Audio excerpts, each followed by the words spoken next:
Bismillahir Rahmanir Rahim. I am Dr. Mohibullah Wazir, and the topic is the ulnar nerve injury. Note the point, the ulnar nerve is usually injured at two places. Number one, where it lies over behind the middle epicondyle, being covered by a fibrous band.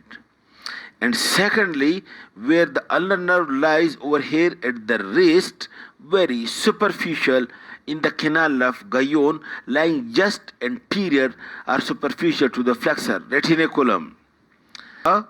When the ulnar nerve is being injured at the wrist, at this area, the effect will be typically note the point that the effects of the ulnar nerve injury is the claw hand, and the claw hand is of the type, look at this, where there is hyperextension of the carpo-metacarpal joint of the fingers, especially the medial two fingers, that is the little and the ring finger.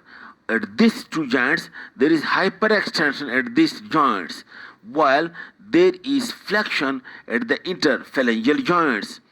This is called as claw hand of the ulnar nerve. What is the mechanism? Note,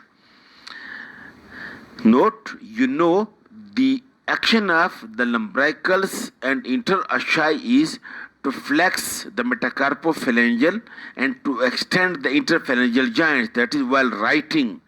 This action is the action of lumbricals and interossei, and all the interossei are being supplied by ulnar nerve, and the medial two lumbricals are also supplied by the ulnar nerve.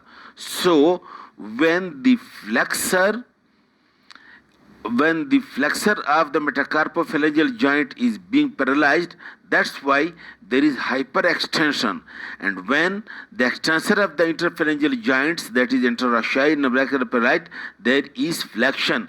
This is the claw hand of the ulnar nerve when it is injured at the wrist. At a higher level, either over here at the elbow, behind the middle epicondyle, or above, when the nerve is injured, over here, the nerve lies in this groove behind the middle epicondyle.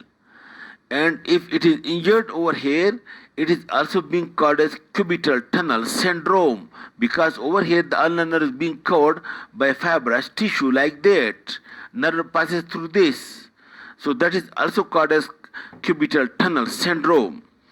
In this, what happens? There are stator fingers. Stator fingers for the reason because the flexor digitorum profundus medial half is also being paralyzed. That's why which cannot flex the fingers, and that's why that is being called as ulnar paradox, in which there is stator fingers. And so there is claw hand, but at the same time the fingers, the medial two fingers, that is also being paralyzed. So flexor digitorum profundus, it cannot flex the medial two fingers. That's why there remains more stator.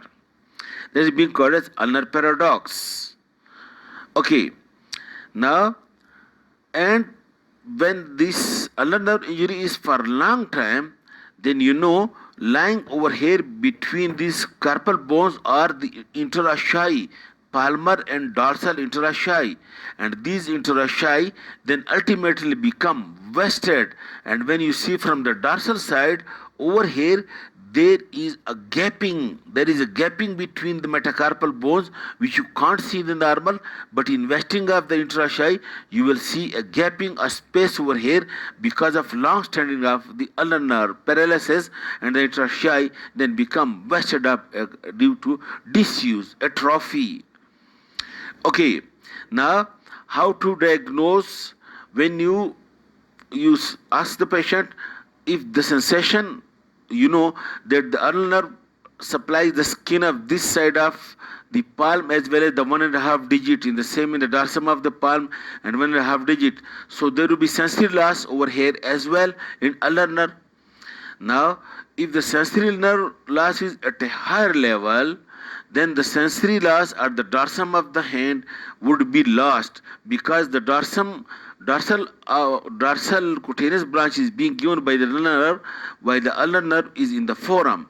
But if it is at this region, then the skin over here, the sensation will not be lost. This will be the differentiating point between the two. Secondly, if it is a higher level, the distal phalanges will not be able to flex because of the flexor decubitum profundus. Ulnar half is also being paralyzed. Okay, this is all about the injury of nerve. Thank you very much.